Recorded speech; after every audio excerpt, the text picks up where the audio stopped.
meu nome é Carlos Eduardo Chanoski, eu sou cirurgião bucomaxilofacial e hoje eu estou aqui para dar algumas dicas para o paciente como ter um pós-operatório mais tranquilo.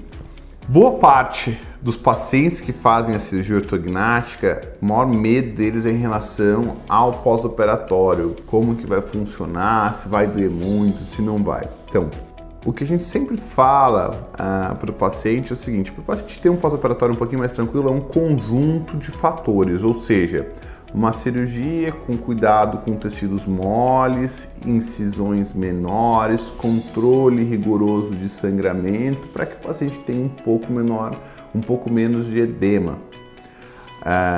Isso são fatores relacionados ao profissional e à técnica escolhida para ele realizar a cirurgia.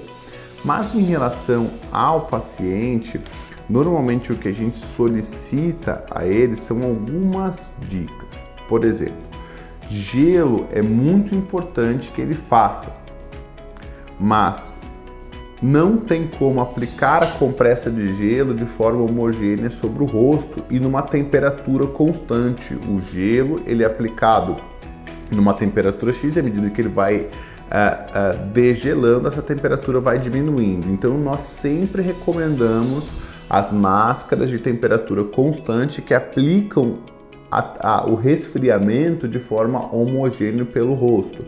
Hoje no Brasil nós temos a Iloterm, que faz essas máscaras que aplicam uma temperatura constante de cerca de 15 graus para o rosto do paciente e garante que ele tenha um edema reduzido. Claro, se eu faço uma cirurgia menos cuidadosa, com laceração de tecidos moles, com sangramento, não adianta achar que o Iloterm vai fazer milagre, mas com técnicas mais conservadoras associado ao Iloterm é uma boa dica sim para o paciente poder seguir e ter um pós-operatório mais tranquilo.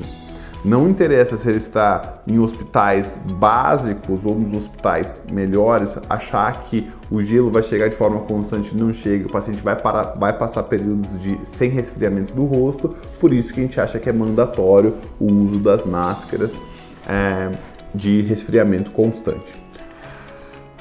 Uma outra dica importante seria realizar uma fisioterapia com fisioterapeutas especialistas em cirurgia ortognática, especialista em pós-operatório desse tipo de cirurgia que é tão delicado. Por quê? Eu preciso que o profissional tenha treinamento em se ele pode aplicar exercícios forçados de abertura de boca, qual momento de se aplicar o TENS, qual momento de se aplicar a laser terapia, quais os momentos de aplicar kinesiotaping, ou seja, são alguns conceitos muito específicos para um paciente muito específico. Então, uma dica que eu posso dar e que eu vejo que tem melhorado demais o nosso pós-operatório é passar com um fisioterapeuta de confiança.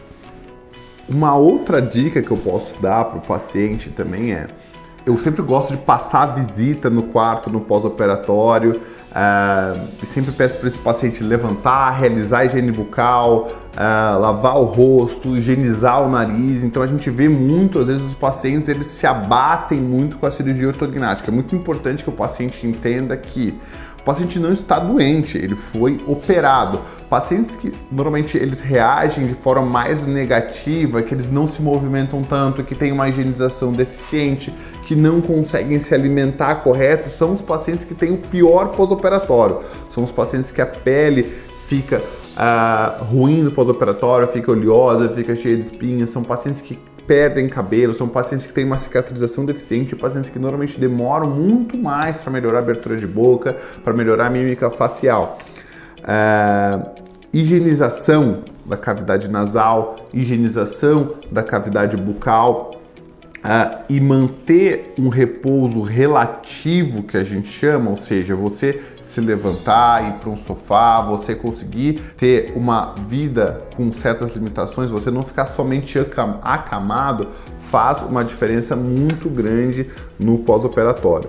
Uma quarta dica que eu posso dar para o paciente é seguir à risca as recomendações nutricionais que o seu bucomaxilo ou até de preferência um nutricionista passar para você. Acho que um dos principais problemas que a gente vê em cirurgia ortognática é o déficit nutricional no pós-operatório, que faz com que esse paciente fique prostrado, faz com que esse paciente fique debilitado, acabe tendo uma cicatrização deficiente, tudo isso por déficit proteico, déficit calórico. Ou seja, a dieta no pós-operatório não se restringe só a ficar comendo sopinha, a ficar comendo sorvete, a ficar comendo alimentos frios.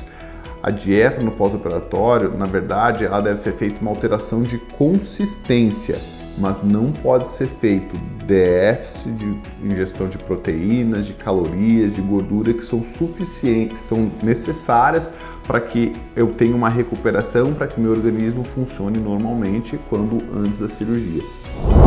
Olá, você gostou do nosso vídeo? Então curta, compartilhe com seus amigos e se inscreva no nosso canal para acompanhar publicações futuras.